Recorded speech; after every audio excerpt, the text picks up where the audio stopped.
کس high court سے کس جج کو جو ہے بطور سپریم کورٹ جج جو ہے وہ ایلیویٹ کیا جاتا ہے. ایک تو ناظرین یہ خبر ہے. سپریم کورٹ سے جڑی ناظرین کچھ اور خبریں بھی ہیں جس میں آج حامد خان صاحب جن کا تعلق پاکستان تحریک انصاف سے ہے, کل کامہ کمیٹی میں, سینٹ کی کامہ کمیٹی میں جو ججز کی تعداد بڑھانے کا جو بل تھا اس کی وہ مخالفت کر رہے تھے. لیکن آج ناظرین یہ ہوا ہے کہ حامد خان صاحب نے جو لاہور کو ہائی کورٹ بار ایسوسی ایشن ہے ان کی طرف سے ایک پٹیشن ڈرافٹ کی ہے 26ویں آئینی ترمیم کے خلاف, اور اس پٹیشن میں وفاق کو, اس میں سیکرٹری سینٹ کو, سیکرٹری قومی اسمبلی کو, اسپیکر قومی اسمبلی کو, جوڈیشل کمیشن کو اور صدر پاکستان کے سیکرٹری کو فریق بنا کے آرٹیکل 184(3) کی درخواست سپریم کورٹ آف پاکستان میں دائر کی گئی ہے, جس میں جو 26ویں آئینی ترمیم ہے اسے غیر آئینی, غیر قانونی قرار دینے کی استدعا کی گئی ہے. اب یہ درخواستیں سپریم کورٹ میں آ رہی ہیں, لیکن ہائی کورٹ میں بھی درخواستیں ٹیک اپ ہو چکی ہیں, اور ہم ماضی میں کئی مرتبہ آپ ناظرین کو یہ اپڈیٹ کر چکے ہیں کہ جسٹس منصور علی شاہ صاحب ہوں یا جیسے اطہر من اللہ صاحب ہوں اور غالباً یحییٰ افریدی صاحب بھی ہوں, ان کا یہ پوائنٹ آف ویو رہا ہے کہ جب کوئی معاملہ کسی ہائی کورٹ میں پینڈنگ پڑا ہو یا مختلف ہائی کورٹ میں پینڈنگ پڑا ہو تو اس پر سپریم کورٹ کو اس وقت تک ایڈجوڈیکیٹ نہیں کرنا چاہیے جب تک ہائی کورٹ ان کیسز کو ڈیسائیڈ نہ کر دے. اب ایک طرف یہ معاملہ ہائی کورٹ میں پینڈنگ ہے, زیر التوا ہے, خاص طور پہ سندھ ہائی کورٹ میں, جہاں پر اٹارنی جنرل کو اور ایڈوکیٹ جنرل سندھ کو نوٹس کر کے ان سے جواب طلب کر لیا گیا ہے. اب یہ درخواستیں آ رہی ہیں, دیکھتے ہیں. جوڈیشل کمیشن کی تشکیل بھی مکمل ہو چکی ہے. اب آئین کے مطابق تو یہ درخواستیں جو سننی ہے وہ کانسٹیٹیوشنل بینچز نے سننی ہے, تو دیکھتے ہیں اس معاملے پہ کیا ہوتا ہے. اس کے علاوہ ناظرین 3 سول ججز ہیں, جس میں ایک ظفر اقبال صاحب ہیں جو کہ سیالکوٹ میں خدمات سر انجام دے رہے تھے بطور سول جج, حسن ریاض صاحب ہیں جو کہ پنڈی میں تھے, وقاص علی مظہر صاحب جو کہ کل سعیدہ میں تھے. ان کی خدمات جو ہیں وہ لاہور ہائی کورٹ سے سپریم کورٹ نے حاصل کر لی ہیں. پہلے غالباً یہ تینوں سول جج صاحبان جو ہیں سپریم کورٹ میں ڈیپوٹیشن پہ ریسرچ سینٹر میں موجود تھے, لیکن چونکہ ان کی 5 سال کی جو میعاد تھی, پہلے تو 3 سال کی ہوتی ہے, 3 سال کے بعد مزید پیریڈ جو ہے وہ 2 سال کے لیے ایکسٹینڈ ہو سکتا ہے, تو ان کو واپس ریپیٹریٹ کر دیا گیا تھا, یعنی ان کی خدمات جو ہیں وہ لاہور ہائی کورٹ کو واپس کر دی گئی تھیں. اب سپریم کورٹ نے دوبارہ ان تینوں سول جج صاحبان کی جو خدمات ہیں وہ 3 سال کے لیے ڈیپوٹیشن پہ حاصل کر لی ہیں, لیکن دیکھنا یہ ہوگا کہ واپس آنے کے بعد ریسرچ سینٹر میں ریسرچ سیل جو ہے سپریم کورٹ کا اس میں خدمات سر انجام دیتے ہیں یا پھر کسی اور جگہ پہ ان کو جو ہے وہ ذمہ داریاں جو ہے وہ سونپی جائیں گی. اس کے علاوہ ناظرین آ جاتے ہیں جو کل سے خبر چل رہی ہے کہ اسلام آباد ہائی کورٹ کے 6 ججز, جس میں جسٹس محسن اختر کیانی,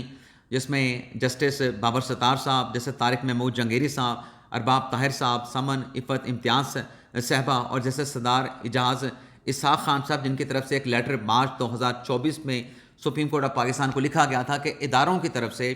خاص طور پہ ایجنسیوں کی بات کی گئی تھی کہ ان کی طرف سے ان کے جو عدالتی معاملات ہیں, جو مقدمات ہیں, اس میں مداخلت کی جا رہی ہے اور عدالت پر جو ہے وہ دباؤ ڈالنے کے لیے مختلف ہتھ کنڈے جو ہیں وہ استعمال کیے جا رہے ہیں. اب یہ ناظرین جب لیٹر آیا تھا, اس لیٹر پہ پہلے جو فل کورٹ کی میٹنگ ہوئی تھی سپریم کورٹ میں, اس میں کثرت رائے سے جوڈیشل کمیشن کی بات,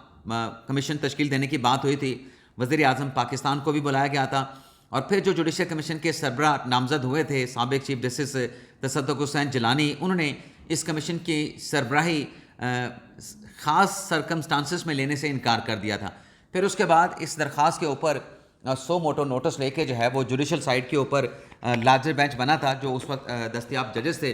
تو وہ فل کورٹ تشکیل دیا گیا تھا, اپنا لارجر بینچ تشکیل دیا گیا تھا جو جج صاحبان کے لیٹر کے اوپر سماعت کر رہا تھا. اب ناظرین جب یہ لیٹر سپریم کورٹ میں آیا اور اس کے اوپر یہ سو موٹو لے کے لارجر بینچ بنایا گیا, تو چند سماعتیں ہونے کے بعد یہ معاملہ التوا میں چلا گیا. اچھا, التوا میں جانے کی ایک وجہ جسٹس مسرت ہلالی صاحبہ بھی تھیں جو کہ علیل ہو گئیں, ان کا دل کا جو ہے کوئی عارضہ تھا, سٹنٹ ان کو ڈلے, تو اس وجہ سے ان کی عدم دستیابی سے یہ کیس دوبارہ سماعت کے لیے مقرر نہیں ہو سکا. معافی چاہتا ہوں ناظرین. لیکن جب یہ کیس پینڈنگ میں پڑا رہا اور مسرت ہلالی صاحبہ دستیاب نہیں تھی,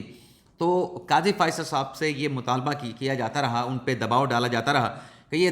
ججز کا جو 6 لیٹر والا جو معاملہ ہے اس کی سماعت مقرر کیوں نہیں کی جاتی.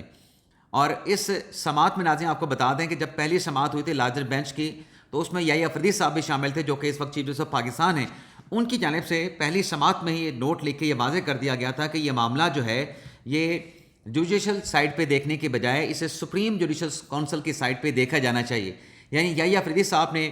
اس درخواست پہ، سماعت پہ، سوموٹو پہ عدالتی کارروائی کی مخالفت کر کے کونسل کی سائٹ پہ، جو کہ ججز کے احتساب کا ایک فورم ہے، وہاں پہ اس کو ٹیک اپ کر کے کوڈ آف کنڈکٹ کو دیکھنے، اس میں امینڈ کرنے کی بات کی تھی. اچھا، یہ کیس نہیں لگا. اب ناظرین جو خبر چل رہی ہے وہ یہ ہے کہ ان 6 ججز نے ملاقات کی ہے، یا چیف جسٹس یحییٰ افریدی صاحب نے ان 6 ججز کے ساتھ جو ہے ملاقات کی ہے. ملاقات کے حوالے سے جو ڈیٹس آ رہی ہیں اس میں کچھ ہمارے دوست کہہ رہے ہیں کہ جب یہ حلف اٹھایا گیا 26 اکتوبر کو ہفتے کے روز، اسی روز کی ملاقات جو ہے وہ یحییٰ افریدی صاحب نے کی ہے اپنے گھر پہ. کچھ بات ہو رہی ہے کہ سپریم کورٹ میں، اور کچھ کی طرف سے کہا جا رہا ہے کہ یہ جو میٹنگ ہوئی ہے یحییٰ افریدی صاحب کی اور 6 جج صاحبان کی اسلام آباد ہائی کورٹ کی، یہ 28 اکتوبر کو ہوئی ہے اور یہ گھر پہ ہوئی ہے. قطع نظر اس بحث کے کہ ملاقات کہاں پہ ہوئی ہے،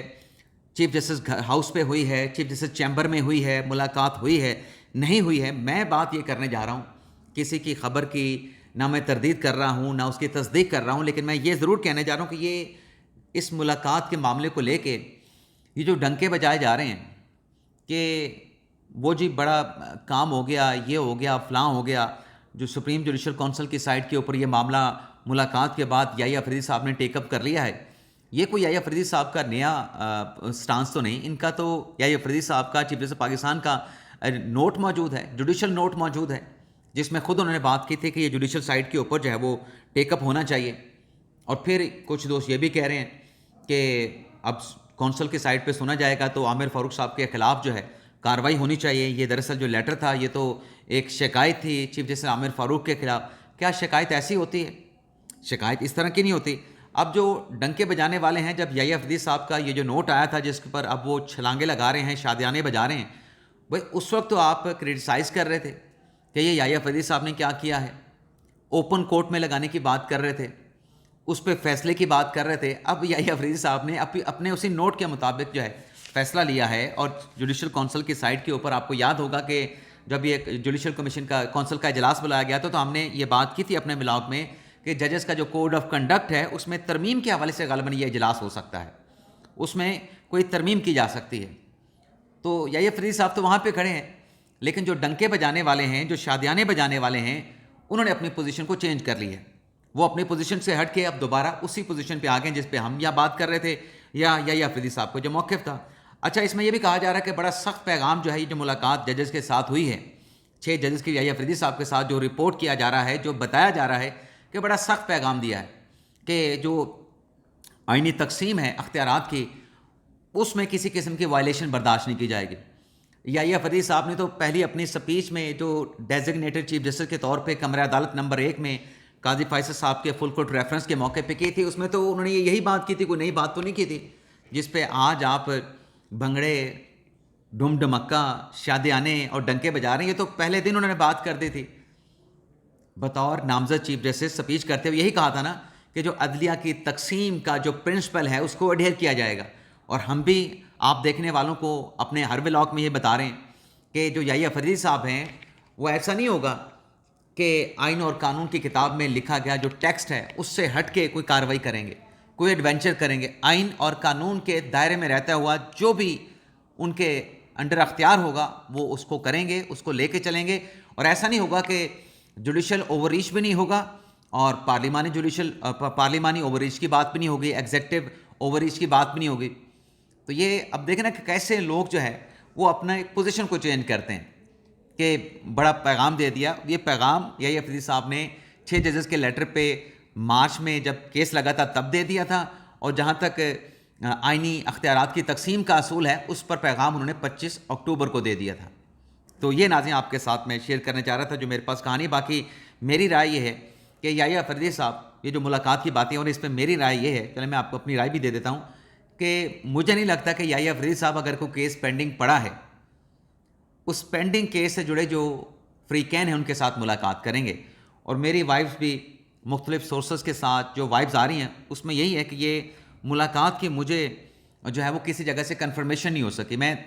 غلط نہیں کہہ رہا کسی کی خبر ہے، لیکن مجھے کنفرمیشن نہیں ہو سکی. ایٹ لیسٹ میں اپنی نااہلی کا اعتراف کر رہا ہوں کہ مجھے کسی جگہ سے اس ملاقات کی کنفرمیشن کی جو ہے کوئی ہنٹ یا خبر نہیں مل سکی ہے۔ اس کے علاوہ ناظرین، جج ہمایوں دلاور صاحب جن کے خلاف جو ہے وہ پروپیگنڈا کیا گیا، مقدمہ درج کیا گیا تھا، جس پر یہاں پہ اسلام آباد کی ڈسٹرکٹ عدالت میں ایک کیس جو ہے وہ لگا، جس میں مصدق عباسی جو کہ کے پی حکومت کے مشیر ہیں، اور پھر صدیق انجم اور عمر صدیق، ان کے خلاف کیس جہاں اسلام آباد کی ڈسٹرکٹ کورٹ میں جو ہے وہ فائل ہوا تھا، اور جج صاحب نے، افضل منجوکا صاحب نے ان تینوں شخصیات کو آج کے دن تک کی ضمانت دی تھی، لیکن آج مصدق عباسی صاحب پیش نہیں ہوئے، صدیق انجم صاحب پیش نہیں ہوئے، عمر صدیق پیش ہوئے، تو جج صاحب نے عدم پیشی کے اوپر جو ہے وہ ضمانت خارج کر دی ہے، اور عمر صدیق کو گرفتار کر لیا گیا ہے۔ جج کے خلاف غالباً الزام یہ ہے کہ پروپیگنڈا کیا گیا ہے، تو 4 دن کا جج صاحب نے عمر صدیق کا جو جسمانی ریمانڈ ہے وہ بھی دے دیا ہے۔ اس کے علاوہ ناظرین، علی امین گنڈا پور کا بھی جو اسلحہ برآمدگی اور شراب برآمدگی کا جو مقدمہ ہے اس پر بھی آج سماعت ہوئی ہے، اور علی امین گنڈا پور صاحب کے وکیل نے پیش ہو کے یہ کہا ہے کہ 8 نومبر تک پشاور ہائی کورٹ نے ضمانت دے رکھی ہے علی امین گنڈا پور کو، تو آپ اس میں اگلی تاریخ دے دیں، اگلی تاریخ پہ علی امین گنڈا پور پیش ہو جائیں گے۔ تو جج صاحب نے یہ کہا تھا کہ جو پشاور ہائی کورٹ کا فیصلہ ہے وہ پیش کیا جائے، تو جو وکیل ہیں ظہور الحسن، ان کی طرف سے ابھی تک یہ جو فیصلہ ہے پشاور ہائی کورٹ کا، اس کی کاپی جو ہے وہ پیش نہیں کی گئی ہے، اور عدالتی سماعت میں جو ہے وہ وقفہ کیا گیا ہے۔ تو وقفے کے بعد اب اس میں کیا ہوتا ہے تو وہ آپ کے ساتھ اپڈیٹ کریں گے، لیکن آج یہ جو جج ہمایوں دلاور کے خلاف جو پروپیگنڈے کا معاملہ ہے اس پہ ناظرین یہ ہوا ہے کہ عمر صدیق تو گرفتار ہوئے ہیں، لیکن صدیق انجم جن کی عبوری ضمانت خارج کی ہے، اس کی عبوری ضمانت جو ہے وہ عدالت نے جو ہے منظور کر لی ہے۔ ملزم صدیق انجم وکیل نیاز اللہ نیازی کے ہمراہ عدالت کے سامنے پیش ہو گئے۔ عدالت نے ملزم کی درخواست پر ضمانت قبل از گرفتاری کی عدم پیروی پہ آج ہی خارج کی تھی۔ صدیق انجم کو 20,000 مچلکوں کے عوض 11 نومبر تک جو ہے ان کی عبوری ضمانت جو ہے وہ ایکسیپٹ کی گئی ہے۔ اس کے ساتھ ساتھ ناظرین، عمران خان صاحب کو جو اسٹیبلشمنٹ نے پنڈی نے راستہ دکھایا ہے، آج انصار عباسی صاحب کی خبر ہے جس میں انہوں نے یہ لکھا ہے کہ اسٹیبلشمنٹ کا، فوج کا یہ کہنا ہے کہ فوج پی ٹی آئی سمیت کسی سیاسی جماعت کے ساتھ بات نہیں کرے گی۔ کسی سیاسی جماعت نے اگر بات کرنی ہے تو سیاسی جماعتوں کے ساتھ کرے، مذاکرات کرنے ہیں تو سیاسی جماعتوں کے ساتھ کریں، کچھ رعایت لینی ہے، رعایت دینی ہے، وہ مذاکرات بھی سیاسی جماعتوں کے ساتھ کیے جائیں۔ یعنی این آر اگر کسی جماعت نے لینا ہے، ظاہر سی بات ہے فوکس پاکستان تحریک انصاف ہی ہو سکتی ہے، اور کون ہو سکتی ہے؟ تحریک انصاف والے کہتے ہیں کہ اسٹیبلشمنٹ ہمارے ساتھ بات کرے، ہم ان کے ساتھ بات کرنا چاہتے ہیں، تو فوج نے انصار عباسی صاحب کے اس خبر کے تھرو جو ہے وہ پی ٹی آئی سے بات کرنے سے انکار کر دیا ہے، اور یہ کہا گیا ہے جو کہ پہلے بھی اپنی اسٹیبلشمنٹ کی پوزیشن تھی کہ سیاسی جماعتیں جانیں، سیاسی جماعتوں کے معاملات جانیں، فوج سیاست میں نہیں پڑے گی، لیکن جو 9 مئی کے حوالے سے جو پوزیشن ہے وہ اپنی جگہ پہ برقرار ہے۔ یہ تھا ناظرین آج کا ہمارا ویلاگ، آپ سے اجازت چاہتے ہیں، اللہ تعالی ہم سب کا حامی ناصر ہو، دعا میں یاد رکھیے گا، اللہ حافظ۔